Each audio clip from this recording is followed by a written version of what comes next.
Awesome. Mark, pleasure to sit down with you and chat today. How you doing, man? Good, Anthony. How are you? I'm well. So I'm excited. So I've got Mark Small here, a long time in this space, a lot of background in kind of working with sales, marketing teams, and we're going to dig into that and just kind of really just gonna see where the path goes today a little bit for our conversation, right? Perfect. Awesome. So there's a few things that I want to really jam on, but before we do that, Mark, why don't you give us a little bit of background about yourself? Like, how'd you kind of get started in the industry? What keeps you going in the industry? And just tell us a little bit about. Well, I was an accidental salesperson, like most salespeople. There's a Japanese device called a pachinko machine, and my life was a pachinko machine. You drop a little silver ball at the top, and you think you're going to come out at a certain place at the bottom, but you end up going left and right and all around. So I thought I was going to be a diplomat, and instead I ended up in sales. Spent 10 years, almost a decade at Oracle, before I went to work for a company called Network Associates, which later became McAfee. And I came in to start a state and local vertical, ended up through all the divestitures and acquisitions as a senior vice president running. I started the vertical in government, health, and education around September 11th, and built that business from, about 40 or 50 million to about 250 million in about 18 months. It was quite the rocket. So after that, I tried my hand at a startup in the data loss prevention space early on. Got a T-shirt. It's ripped. It said, "I'm not a wussy." I did a startup. And then I followed a bunch of former colleagues over to WebSense. Gene Hodges was the president of McAfee and then the CEO of WebSense. WebSense later became Forcepoint. And then after a few little moves around, I came back to cybersecurity, worked for another DLP provider, Identity Finder at the time, became Spirion. Then the Proofpoint, where I did an integration of an acquisition. Then the Cofense, which used to be FishMe, where I was, basically the CRO. Then a little German company, and now in the past couple of years, I've transitioned, I guess, or transformed. Pick your T word. Into just basically being a growth advisor consultant to a variety of different companies, both in cybersecurity and out. Being at the years you were at McAfee were like, I don't want to say the golden years of antivirus, but like those were the most important. AV is important, it's of course, right? But like those were the real formative years of antivirus, I would say. Would you agree? Like, yeah.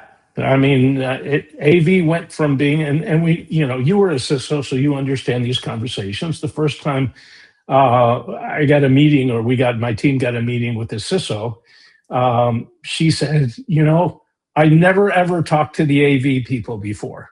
That was just beneath me. And now you're important enough. You get it to sit down with me, and so it's so wild, right? Like security was just back then. It was antivirus, it was firewalls, it was and now it's so integrated.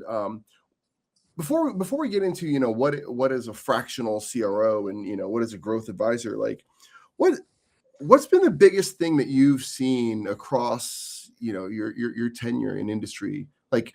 What's the biggest constant that you've kind of seen in all the solutions? And then what's the biggest kind of surprise that you thought the industry would have moved forward on faster? Oh, goodness. Great question. And one I wasn't anticipating, so I'm going to just struggle and muddle through it. Like, that's the name of the game, right? Yeah. So great question. The biggest thing is, and I came out of an environment where we were selling a solution that had quote unquote an ROI, a return on investment. You were basically using Oracle in the applications, financials, et cetera, to improve your business. Cybersecurity is not economically there to improve your business. There's reputational advantages, obviously, if you're safe and secure, but you're a cost, an insurance policy. And so the economics, I remember these conversations where I'd sit down again with the, head of IT or CISO or CIO, and they would say, I spent $1 million on cybersecurity last year, and I haven't amortized that spend. This is back in the perpetual days, and now you want me to spend more. How can that be?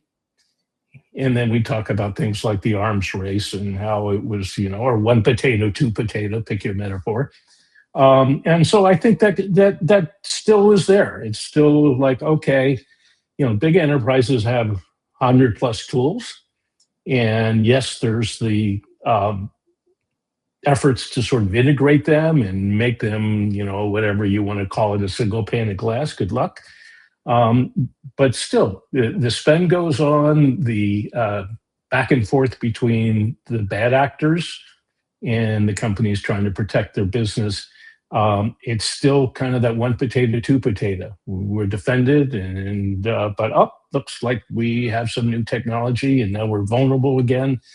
And so it's a race without an end, if you will.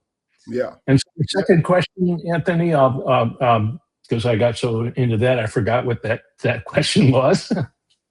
Yeah, no. So the first one was, what's kind of the biggest constant, and then what's the biggest gotcha that you're like, wow, we should have moved faster, right?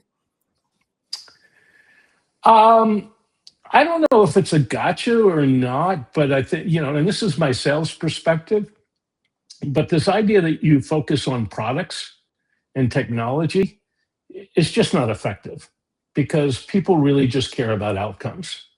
And so, I can't tell you the number of presentations I've sat through, and I can imagine a CISO with a conga line of salespeople outside their door saying, I'm prettier, I'm better, I'm faster, I'm cheaper.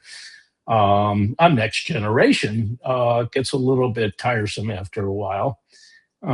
So I always try to change the conversation to be about outcomes and change. This is the way you're doing something today, and this is the way you could benefit from doing things differently down the road, and not get into a conversation about these are my favorite four-letter acronyms for my new technology. I think that's fair.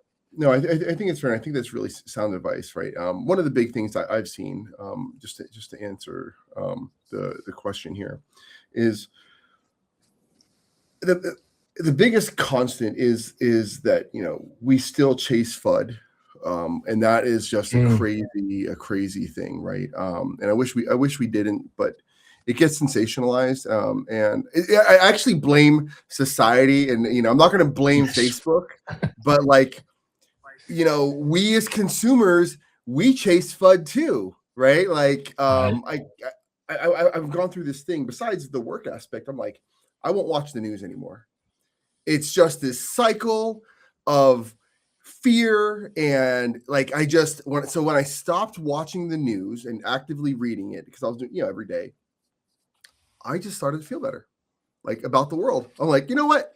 And maybe it's I'm putting blinders on, but maybe my human brain isn't supposed to know that all of this bad stuff is happening around the world, because I need to localize, right? And I can make an impact if I localize and pay attention to what's local, right? So FUD, we feed into it. The industry feeds into it. How do we solve it, right? Solve it at the world, right? But I think the biggest that sounded. Go ahead. I was going to say that's sound advice. It's the same thing I tell my 92-year-old mother when she tells me the sky is falling. I'm like, turn off the TV, stop watching the news. It doesn't impact you. It doesn't. I mean, there are certain things, one of the best, I love watching like great graduation speeches, right? Commencement speeches. Mhm. And one of my favorite ones was like, if you want to change the world, you start with your neighborhood, right? You start with your Right. house, then you start with your neighborhood, and then you kind of go from there, right? And I think that's where, and I think the best security products and teams, they start with a problem that they had. They're like, hey, this is terrible the way I have to do this. Let me fix this. And you're like, oh, that works. And then another buddy's like, hey, how'd you do that? Be like, oh, dude, I just did it. Like, oh, can I borrow that? Can I use that? Next thing you know, you got a company, and then you got investors who are like, well, you need to do this, right? Like, so we shift. Yeah. But the thing that's the craziest to me is that we are in 2026 and we haven't solved identity. Right. And Right. I don't actually think it's that hard to solve. I just think that the world and people and businesses just don't have the fortitude to actually do it. Right. It's like, it's not hard to lose weight, but you just got to eat less calories and work out more. And you're like, it's not not complicated, if you will. Like, you know what I mean? It's not complicated. Yeah. Maybe it's hard. Right. But we're still here, and like we're still having password breaches in 2026, and like, how do we do that? And it's it's government systems, it's so and so big company, they had a default password somewhere, and you're like, how is this thing here? So anyways, I just had to expound on that. But I was thinking about that today. That is still the fundamental issue. So if you're granular enough, and this is why I like DLP, is like, if my data is protected, then I don't have to worry about my infrastructure, right? Well, yes and no, because your data may be protected until you do something, and since you're a human, you might. But the zero trust model, which is, I've seen some interesting players try and emerge with something that's that granular. If you can solve for that, then in theory and maybe in practice, the rest of the cybersecurity stuff kind of goes away, because all the transactions are trusted, the ones that are allowed. And I think that there's definitely some play there, right? But I do think that the AI world just blows this up, right? It changes the dynamics. And it's not just that, identity matters and systems matter, but now you actually have users who are way smarter than you thought they were, right? Like, and it's hard to determine the nuance of, like, yes, it's a system, but okay, now it's an AI agent that's acting as the user. It's a local model. It's a front. Like, what does this mean, right? And businesses have to grapple with this, and it's just going to be a fun bit. So, that's today too in preparation. Go ahead, please. Yeah, I have so many questions, but I got one specific I got to hit. Go ahead. Okay, I was just thinking, a headless agent out there, basically deciding to ignore the rules and change your workflow and delete some things. That's kind of a problem. And I have a couple of friends, Israeli friends in the cybersecurity space, that have startups that are, attempting to put guardrails around that. And I think that's an interesting new space for sure. Yeah, it is. But here's the problem that I see, and because I've been living in this world so much now, right? Like everybody, it's like, you just like, they get creative. Right, like when you're like, well, we don't have to solve for that edge case. I'm like, no, you do. You really got to think through like every possible edge case, and otherwise redesign and architect, right? But that's a whole separate thing. So here's the question. I was doing a talk earlier today, and we were talking about meeting people, being in person, building relationships, durable relationships, right? Throughout your career as in sales and as a sales leader, how has durable relationships, meaningful relationships accelerated? Have you curated them, right? What tips do you have for people who are thinking about that? Because it's not just the transactional world. People buy from people, right? And Right. people repeat and buy from you. Like your friends would come to you, be like, "Where are you at?" I know, because I know that Mark's going to be he's going to a reputable company. I want to talk. He has my best interest. Like, what advice do you have for somebody who's trying to build durable relationships in person? Build durable relationships in person. You know, they're important. It's like sales, actually, all human behavior is human to human. I'm happy to talk to a robot when I order something. Maybe if I go to McDonald's, I'm happy to talk to a touch screen or the app on my phone. But if I'm going to go out on a date or take my wife out to dinner, I'm kind of, I'm not going to take her somewhere with it. Any final takeaways? Anything you want people to know about yourself? Like I said, we just try to keep it really informal. 20 minutes or so. What should people know that I love it. Well, that it's a human to human. I'm still connected. Yeah, human to human, and relationships matter. And in the cybersecurity space, they matter a lot. CISOs talk to other CISOs and say, "What do you think about this?" And that's really, that word of mouth is key to maybe all enterprise sales and maybe some transactional sales as well. We all go where our friends and our trusted colleagues tell us, this is good. This will work for you. And I think that's been this sitting around a campfire in a cave. I listen, I absolutely agree. I think it does come down to trust. I think as we move more into this agentic world and with agents, and some decisions are automatically being made for us because we've set them as a decision, right? And we forgot that we did. But I think we're more and more going to have to anchor on that human connection. And I think people are going to long for that. And that includes sales. That includes buying from somebody, right? And not being sold to. So Mark, thank you very much for the time. I really, really appreciate it. And I look forward to talking to you again. All right. Same here. Thank you so much, Anthony.